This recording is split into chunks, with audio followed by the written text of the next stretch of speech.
I think the the best part about all of this is seeing that we as lay people, people that aren't the premier metal guitarist and biggest band in the world, can still sit down, create music. It doesn't have to be a giant hit like Enter Sandman. It can still just be something that has meaning to you and is something that you feel and something that you enjoy. And that's all that really matters. And there's not a uh, some pre- pretentious idea that you have to have some sort of there's a particular path or a particular way and all of these different things. Metallica comes out and says, "We have an idea. Here's our idea. Here's the ground floor. Here's some dirt and a lot. Now here's our foundation. Here's that first riff. What if we do this? Oh, here's our walls. Oh, well, why don't we put a door here and a window there? Put a ceiling and then put another floor, and then you have this dynamic that grows, and you have this whole piece that comes from just this single riff. And Kirk had this riff, and Lars said, well, why don't you take this first part, in this case, triple it, then add a tail, and then have that tail come back to the beginning, and then you start all over again.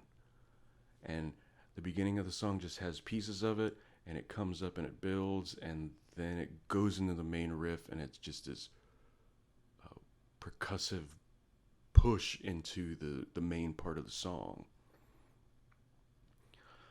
As someone who tries to write their own guitar riffs and own music, I see this process and I don't feel like I, I'm some something I'm doing something wrong. I feel that I'm not necessarily going to be writing number one hits, but the things that I write are there's not a wrong way to do it. Basically, I mean, I get the song could be bad, but uh, that's just what happens sometimes. But you didn't just like cheat it basically, because especially in the metal community there's a definitely, I hate to say elitism, but it's more along the lines of boy, they suck and you don't want to listen to them anymore, and then the band fades away. There is that, but I mean it does come from a good place as far as we don't want to listen to crappy bands. Who does?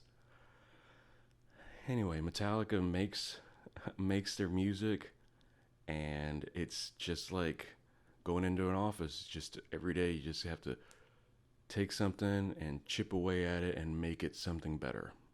And Metallica is no different. Metallica does not shy away from that process.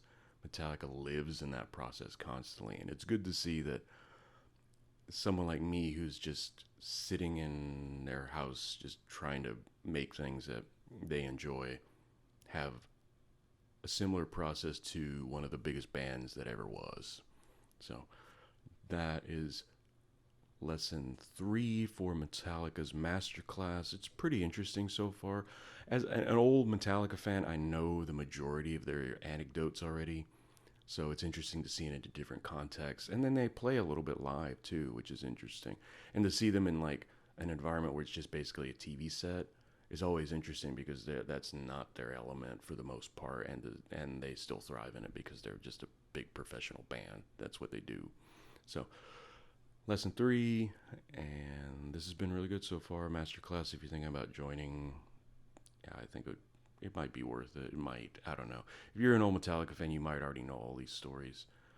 So either way, lesson 3 and on to lesson 4.